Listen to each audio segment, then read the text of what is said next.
The people of Gilgit Baltistan are victims of Pakistan's oppression and disregard. It's an irony that even with an abundance of natural resources, the people in Gilgit Baltistan live in poverty and have no access to education, proper healthcare and sanitation. Those who are educated remain jobless. The gross violation of human rights and discriminatory policies of Pakistan in Gilgit Baltistan are a cause of great concern. A London-based think tank, Democracy Forum, recently organized a seminar at the House of Commons to raise issues concerning Gilgit Baltistan.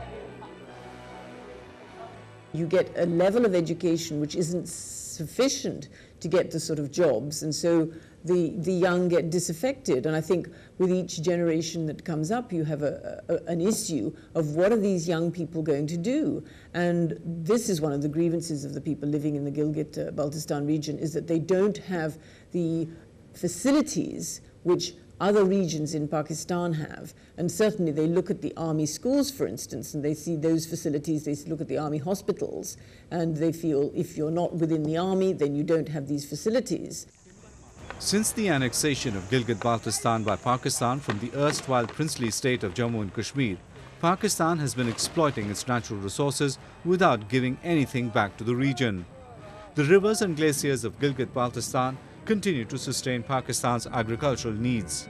For maximum utilization of water resources in the region, Pakistan has planned 6 mega dams which pose a threat to the residents of the area. Gilgit-Baltistan has a very strategic location and Pakistan has been exploiting it to advance militancy and terrorism.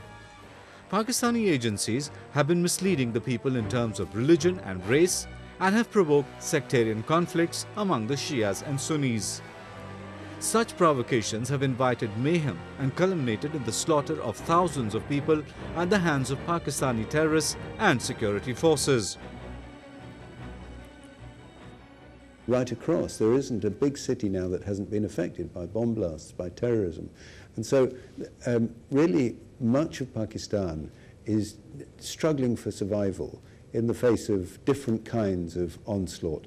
And in response to that, human rights have undoubtedly been really seriously impaired.